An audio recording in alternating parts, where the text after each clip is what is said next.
Halo pemirsa Cokro TV, jumpa lagi dengan saya Ahmad Sahal di Seruput. Saya kembali bersama Bung Sylvester Matutina. Selamat datang ke Cokro lagi, Bung. Terima kasih, suatu penghargaan buat saya hadir di Seruput Kopi. Dan ini juga sesuatu yang ya saya menikmati perbincangan kita, karena kan selalu yang disampaikan oleh Bung Silver itu kan banyak pernik-pernik yang tidak ada di medsos atau tidak ada di berita-berita mainstream ya. Ya. Dan biasanya kan justru lebih cocok tuh di-spill di podcast semacam ini, di obrolan semacam ini gitu. Ya. Dan kali ini saya pengen tahu banyak nih mengenai ide Pak Jokowi Partai Super TBK ini. Ya. Kan sebenarnya dalam perbincangan kita sebelumnya kan sudah sempat disinggung juga ketika Bung Silver ketemu sama Pak Jokowi ya. Saya dan teman-teman. Dan Bung Silver dan teman-teman relawan dan sejumlah orang-orang yang diundang oleh Pak Jokowi. Nah, itu kan salah satu isunya mengenai idenya Pak Jokowi mengenai Partai Super TBK ini ya. Iya. Kan kalau kita baca beritanya kan gimana supaya partai ini tidak lagi didominasi oleh segelintir elit. Oleh yang disebut sebagai pemilik partai bagaimana supaya partai menjadi terbuka betul-betul dari aspek keanggotaan dan semua hal terkait partainya itu betul-betul terbuka.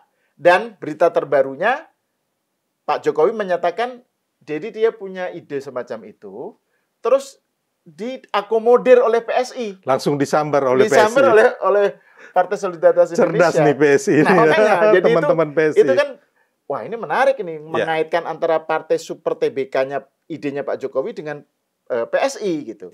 Nah, tapi sebelum itu saya pengen dengar ceritanya nih. Sebenarnya runtutan ide mengenai partai ini dari Pak Jokowi itu gimana? Kan Bung Silver ngikuti terus tuh kan perkembangannya dari Pak Jokowi. Memang sebelum pertemuan kami di salah satu rumah makan di Menteng beberapa minggu yang lalu itu Pak Jokowi sudah ngobrol mengenai Partai Super TBK ini dan juga sudah pernah diwawancara sama teman-teman media di rumahnya di kediamannya di Solo. Jadi memang itu Pak Jokowi bilang ketika dia umpama di pesawat atau lagi lagi nggak ada kegiatan, dia merenungkan gitu loh. Beliau pingin ada partai itu yang terbuka, transparan, tidak eksklusif, dan dimiliki oleh seluruh anggotanya atau masyarakat. Jadi agar pengelolaan partai selama ini yang dikuasai oleh elit atau keluarga ini kan akhirnya membuat perpolitikan kita ini kan ada kepentingan tertentu. Tapi kalau partai ini menjadi dimiliki oleh masyarakat, berarti kepentingan masyarakat yang akan didahulukan. Nah, itu akhirnya kemarin itu waktu pertemuan, tapi sebenarnya pertemuan itu Partai TBK ini yang paling terakhir yang dibicarakan. Yang jadi bahan pembicaraan justru yang terakhir. Nah, pertemuan itu ini sebelum bulan puasa ya? Sebelum bulan puasa, kita makan siang itu, Pak Jokowi itu minta kita. Karena waktu itu beliau habis dari acara Gerindra, beliau minta kita supaya bersatu mendukung Prabowo Gibran hingga 2029. Intinya itu. Kita ini maksudnya para relawan, teman-teman pendukung Jokowi dan juga kami pendukung Pak Prabowo otomatis. Udah nggak bisa dipisahkan. Karena kita bersama teman-teman dan juga masyarakat sama-sama kemarin mendukung kemenangan Pak Prabowo. Jadi sudah nggak ada lagi dikotomi bahwa ini relawan Jokowi, relawan Prabowo. Kita relawan Jokowi, relawan Prabowo gitu. Nah, jadi intinya itu. Terus yang kedua, Bapak itu ingin agar riak-riak sehingga menjurus ke ketidakstabilan, terus ekonomi yang politik yang panas itu mulai dihindari lah. Kita harus membuat pernyataan yang sejuk, termasuk di media. Makanya kemarin di depan banyak orang Presiden ya sempat memuji saya GR juga. Bagus nih Mas Silver, saya selalu mengikuti kalau beliau ini Mas Silver ini di podcast atau di media. Nah, depan teman-teman. Jadi teman-teman juga yang bilang, iya saya juga punya podcast katanya gini-gini. Jadi intinya itu. Nah, terus dalam perbincangan, akhirnya teman-teman nanya masalah Super TBK dan semuanya ingin Pak Jokowi membentuk partai Super TBK itu. Semua, kita mungkin 30 orang, 29 orangnya minta Pak Jokowi bikin partai. Bikin partai baru? Partai baru. Yang nggak setuju hanya saya, satu orang. Oh, oke.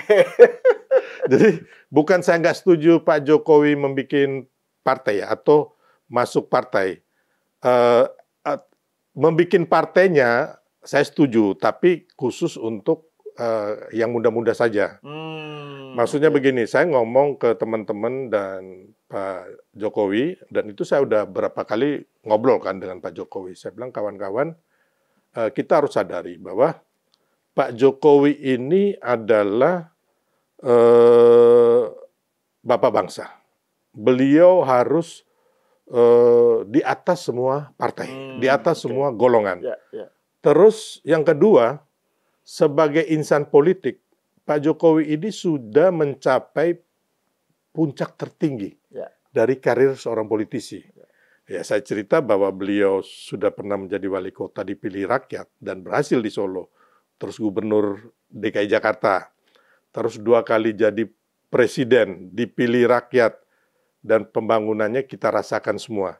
Terus yang kelima, Pak Jokowi juga mengendorse Prabowo Gibran, dan itu sukses. Jadi saya bilang lagi, kalau Bapak masuk partai, ya menurut saya akan mendegradasi itu. Dan Pak Jokowi, walaupun semua setuju, beliau ngomong, saya juga setuju nih. Jadi jangan berpikir kawan-kawan, kalian semua menginginkan membentuk partai, tapi saya juga sangat menghargai pendapat Mas Silver. Jadi akhirnya saya bilang, Pak, kalau bisa kita mau bikin partai itu biar aja anak-anak muda, atau entah bagaimana langsung disamber oleh PSI kan. Dan saya lihat ini teman-teman PSI ini cerdas. Mereka langsung menyambut, ini kan paradigma baru dalam dunia perpolitikan apabila partai perorangan atau Super TBK ini terjadi, Mas. Karena di sini partisipasi masyarakat itu dengan sendirinya akan terkumpul di situ, ya kan? Dan masyarakat akan merasa benar-benar memiliki, gitu loh. Jadi dia bukan hanya kader, ya kan, Mas? Tapi dia sebagai owner dari partai ini dan tidak dimiliki oleh segelintir elit atau keluarga yang punya partai. Yang selama ini kita melihat akhirnya banyak kepentingan keluarga, pemilik partai, yang akhirnya bahwa mereka melupakan tugasnya sebagai yang berjuang untuk rakyat, gitu loh. Dan juga Pak Jokowi kan sudah mengalami sendiri bagaimana beliau menjadi korban dari model partai yang semacam itu, partai yang dimiliki oleh keluarga lah gitu ya. Kita ngomong aja, Mas. Makanya saya juga paling getol. Kita ngomong sekarang Pak Jokowi atau Pak Prabowo sekarang inilah sangat kuat kan di parlemen. Tapi itu ketika untuk kembali lagi power sharing kekuasaan, bagi-bagi kuis. Kita harus fair gitu loh. Ya kan? Tapi ketika partai-partai ini untuk memperjuangkan rakyat, contohnya menggolkan undang-undang perampasan aset dan uang kartal, semua diam. Walaupun Pak Jokowi udah berulang-ulang kali itu mengajukan ke DPR, ya kan, hanya ditaruh di prolegnas aja. Tapi kan nggak pernah dibahas, dan sampai hari ini belum diresmikan sebagai undang-undang. Nah, ini yang saya bilang tadi, ini susahnya kalau partai ini dimiliki oleh segelintir elit atau segelintir keluarga saja. Ya kan, contoh kemarin kasus Harun Masiku ya, Hasto kita lihat, karena partai ini dimiliki oleh elit dan keluarga, akhirnya bagaimana orang yang punya suara hanya urutan keempat bisa mengalahkan, atau ke-6 lah si Harun Masiku ini, bisa mengalahkan orang yang suaranya nomor 2. Apriliani itu kan nomor 1, kalau nggak salah almarhum adiknya Taufik Kemas. Ya, tapi kan suaranya kan masuk ke partai. Ya. Jadi hal-hal demikian. Atau kemarin lagi ada ponaannya Mak Banteng. Betul. Yang akhirnya urutan 1-2 itu mundur. Ya kan, dikasih ponaannya Mak Banteng yang jadi anggota DPR RI. Itu yang sebenarnya saya lihat bahwa apa yang gagasan dari Pak Jokowi ini menurut saya sangat bagus, brilian lah. Dan selain soal yang tadi Bung Silver ceritakan ya, kan ada juga yang, maksud saya tadi yang saya bilang Pak Jokowi itu ngalami sendiri menjadi korban dari sebuah paradigma berpartai yang seakan-akan itu menjadi milik keluarga dan menjadi miliknya seseorang. Misalnya, makanya pemilik partai dengan gampangnya Mas mengatakan kamu hanya petugas partai, itu seorang presiden. Seakan-akan bahwa dia berhutang budi kepada si pemilik partai itu gitu loh. Padahal jasanya terhadap partai itu malah justru lebih besar gitu kan. Jadi Pak Jokowi pasti melihat hal semacam itu, dia pengen membayangkan sebuah model partai yang berbeda gitu ya. Dan kalau kita lihat ya, saya nggak tahu apakah ini menurut Bung Silver berkaitan atau enggak. Kalau kita lihat Pak Jokowi itu kan modelnya kan ide partai perseorangan itu kan sudah muncul ya sebelumnya dari Pak Jokowi kan. Ketika dinyatakan dipecat oleh PDIP kan Pak Jokowi bilang partai perseorangan. Dan itu kan sesuai dengan karakter Pak Jokowi yang sampai sekarang misalnya banyak orang datang ke Pak Jokowi di Solo itu kan dia sebagai perorangan, sebagai individu itu kan kuat gitu ya. Dan gampang diakses, terutama karena gampang diakses itu. Jadi jangan-jangan ini bagaimana situasi kerakyatan semacam ini, kerakyatan egalitarian semacam ini itu tercermin dalam partai gitu ya. Mungkin arahnya ke sana kali ya. Iya, jadi Pak Jokowi itu dalam perenungan beliau ya kan, beliau mengatakan bahwa agar masyarakat itu bisa memiliki. Jadi ketika pemilihan ketua umum masyarakat ikut berpartisipasi lah intinya itu. Terus pemilihan kayak caleg dan lain-lainnya gitu kan. Jadi benar-benar nanti yang didapat itu benar-benar yang sesuai pilihan rakyat, yang rekam jejaknya bagus, yang profesional, yang kayak begitulah. Bahkan termasuk nantinya untuk calon presiden. Karena kan kemungkinan besar kan memang nantinya teman-teman sekarang ini kan lagi berwacana agar parliamentary threshold dan presiden threshold itu dijadikan 0%. Gitu. Jadi nanti semua partai bisa mengajukan calon presidennya gitu, Mas. Dan saya lihat untuk PSI ini adalah satu keuntungan ke depannya dengan mereka mengadopsi partai terbuka atau partai perorangan ini, Mas.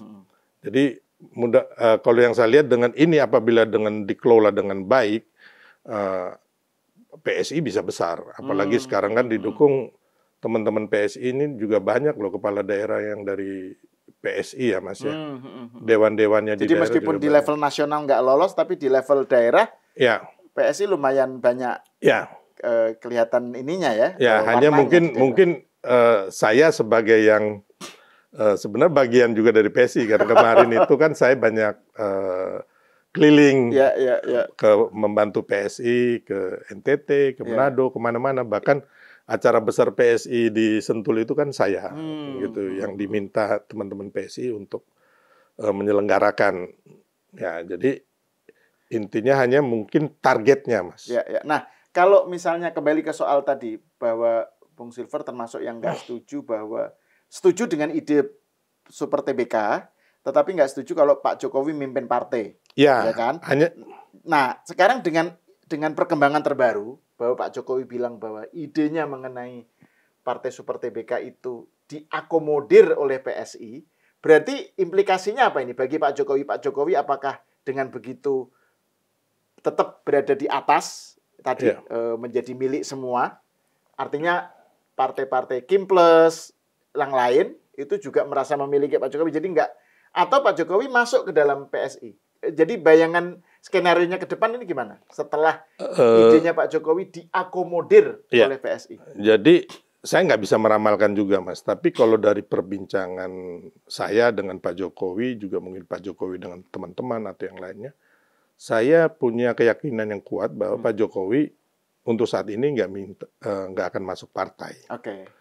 Karena kemarin juga saya pernah ngobrol bahwa Pak, itu kan di luar negeri itu kan banyak kayak Bill Gates bikin Bill Gates Foundation, terus Jimmy Carter Foundation. Pak Jokowi bilang, oh ya itu bagus juga, nanti Mas Silver bantu ya, gitu. Jadi itu, Mas. Terus yang kedua, sebenarnya Pak Jokowi juga mungkin orang juga, saya hanya dapat ini ya, cerita itu Pak Prabowo juga menawarkan Pak Jokowi masuk Gerindra.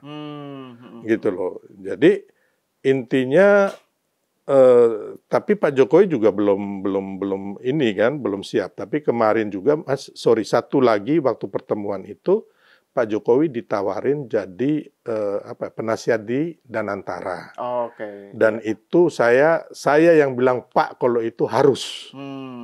Gitu, karena ini menyangkut uang rakyat yang kurang lebih ada sekitar 14.000 triliun dan ini memang harus diawasi. Dan Pak Jokowi ini juga kan orangnya kan mengenai investasi. Beliau itu senang gitu loh kalau ada investasi Indonesia. Dan kita lihat kan bahwa Danantara ini ke depannya mempunyai profit oriented. Berbeda dengan BUMN yang lain masih ada tugas negara sebagai karya gitu loh. Untuk bikin jalan, tapi kalau Danantara ini kan profit oriented supaya nanti bisa juga agar kayak untuk tumbuh perekonomian kita yang diinginkan Prabowo Gibran dan kita semua itu 8%. Gitu. Jadi Pak Jokowi bilang, oh ya kalau Danantara saya sudah diminta Pak Prabowo, saya siap. Gitu. Dan ternyata memang kenyataannya kan Pak Jokowi bersama Pak SBY kan menjadi harusnya kan mestinya Bu Mega juga masuk kalau harusnya tidak ada insiden instruksi pembangkangan untuk datang ke yang di Magelang itu. Kalau Hasto nggak ditangkap. Atau itu sebenarnya arahnya intinya itu. Nah terus ini Bung, kembali ke soal partai Super TBK, idenya Pak Jokowi yang diakomodir oleh PSI ini ya. Ini kan yang menarik. Kalau kita baca komentar-komentar partai lain ya, Golkar, PKB, tokoh-tokoh partai itu kan semuanya netral. Pokoknya menyambut. Normally. Iya, normatif aja gitu kan. Yang penting sesuai undang-undang. Yes, yang penting itu. Normally. Nah, tapi ada satu kader PDIP ada orang PDIP yang nyinyir sekali dengan ini. Jadi dengan partai Super TBK dan dengan PSI yang mengakomodir idenya Pak Jokowi itu. Guntur Romli misalnya ya. Kita lihat aja berita-beritanya itu. Banyak sekali. Jadi nyinyirannya itu ada beberapa. Misalnya gini, satu. Nah ini nanti kita bahas lah. Satu-satu. Dia bilang bahwa idenya Pak Jokowi tentang Partai Super TBK itu sebenarnya justru adalah kritik terhadap PSI katanya. Karena PSI itu sebenarnya justru tidak egaliter. Penguasanya itu yang menentukan itu Jeffrey Giovanni dan Ketua Dewan Pembina dan Sekretaris Dewan Pembina yaitu Raja Juli gitu. Jadi itu satu. Kemudian yang kedua, Pak Jokowi dengan ide Super TBK diakomodir oleh PSI itu adalah upaya untuk menjadikan partai itu seperti perusahaan katanya, yang bisa diperjualbelikan katanya. Jadi ini adalah cara pandang perusahaan yang dipakai untuk melihat partai, terus nanti ditransaksikan. Ini yang membedakan dengan PDIP katanya. PDIP adalah partai kerakyatan, kayak gitu-gitu. Jadi itu terus yang ketiga katanya Pak Jokowi itu idenya ini adalah cara untuk menyelamatkan Kaisang untuk melindungi Kaisang. Nggak tahu lah, pokoknya itu. Jadi ada 3 aspek itu. Menurut Bung Silver gimana? Ya kembali lagi kita harus tahu dulu ya kan, si Guntur Romli ini kan memang mulutnya nyinyir dan gak sopan. Dan memang kejiwaannya juga udah mulai semenjak kalah Hasto masuk ini kejiwaannya agak goyang. Semenjak 16% itulah ya. Ya, semenjak 16%. Ya Terus kan? Hasto masuk penjara ya, gitu ya. Saya sih ngeri-ngeri takutnya dia nantinya jantungan, stroke gitu kan. Tapi intinya gini, bahwa dia membayangkan kata TBK seperti umpamanya PT ya. apa TBK kan. Jadi dipikirnya itu bahwa ada jual beli saham. Padahal maksudnya makanya dia harus tahu dulu sebenarnya esensinya ini TBK itu adalah partai terbuka yang dimiliki oleh anggota atau masyarakat. Intinya kan itu. Bukan dimiliki oleh elit atau salah satu keluarga saja. Seperti yang selama ini hampir kebanyakan semua partai kan mayoritas begitu. Mas, ini yang Guntur Romli tidak mengerti mengenai itu. Makanya dia celotehannya ya kan sesuai pikirannya dia, Mas. Betul. Gitu. Jadi enggak. Terus yang kedua soal melindungi Kaisang apanya yang mau dilindungi? Kaisang baik-baik aja. Mas Kaisang memimpin PSI dengan baik, terus teman-teman yang membantunya, saya kan kenal semua hampir ya. Semuanya oke-oke, baik-baik, sopan-sopan, terus mereka solid. Ya kan saya sering bikin acara bareng gitu loh, nggak ada ribut-ribut. Terus kembali lagi yang Mas Kaisang juga dengan secara keluarga juga dia sama istrinya, terus punya anak sekarang. Baik-baik aja, apa yang mau dilindungi, kecuali Mas Kaisang ini ada terjerat kasus apa gitu kan. Atau dikejar-kejar KPK gitu misalnya. Kemarin mau dikejar sama Hasto, Mas. Yang sama Felicia Tisu. Udah ada pertemuan tuh. Ya kan? Tapi malah bumerang itu buat Hasto kan. Ya, pertemuan Puan kan mantan itu ngapain pertemuan para mantan. Mantan pecundang yang kalah Pilpres sama mantan yang kalah dalam percintaan. Ya kan? Jadi apa yang mau dilindungi Mas Kaisang itu. Terus yang kedua mengenai yang katanya yang punyanya Bang Giovanni. Iya, Jeffrey Giovanni. Jadi ini adalah cara Jokowi menyindir atau mengkritik PSI. Jadi dia bacaannya itu kayak pengen menabrak-nabrakkan gitu antara PSI dengan Jokowi. Makanya saya kan sering berhubungan dengan teman-teman PSI kan, termasuk Mas Kaisang gitu. Yang saya lihat ini kan anak-anak muda semua. Mereka nggak bisa dibungkam. Mereka nggak bisa terus nggak bisa ngomong asal Bapak senang. Terus nggak bisa dibungkam. Jadi harusnya si kawan kita ini, yang si tukang nyinyir ini harusnya mengetahui psikologi orang dulu, baru dia bicara. Jangan dia bicara ya kan seenak kotaknya dia gitu, Mas. Nggak nyambung jadinya gitu. Dan itu sebagai, maksudnya kan ini kayak lompat pagar ya. Jadi kan ini kan urusan partai lain. Dan dia kan tadinya dari PSI gitu kan. Makanya ya itu kan ketua ini kan juga orang mantan sakit hati sama PSI, ya kan. Jadi kembali lagi Mas, harusnya dihargai. Apa yang baik buat bangsa ini, ya kan, termasuk buat anak-anak muda di PSI ini harusnya dihargai, Mas, gitu loh. Ya kan, kita biarkan saja gitu loh. Kecuali Pak Jokowi atau PSI membuat suatu suatu persekongkolan untuk menjatuhkan siapa, menjatuhkan Pak Prabowo lah, atau menjatuhkan Bu Mega, ataupun melakukan persekongkolan untuk korupsi yang jahat gitu. Nah, itu baru kita bergerak, ya kan, mengingatkan. Tapi kan ini sesuatu yang wajar dalam rangka membuat paradigma baru dalam sistem perpolitikan kita, gitu loh. Kan kita mau kan negara ini kan ke depannya diisi oleh orang-orang bersih. Sehingga kita nggak punya lagi dosa-dosa masa lalu daripada para pemilik partai ini, ya kan, Mas, atau pemilik partai dan juga elit partai.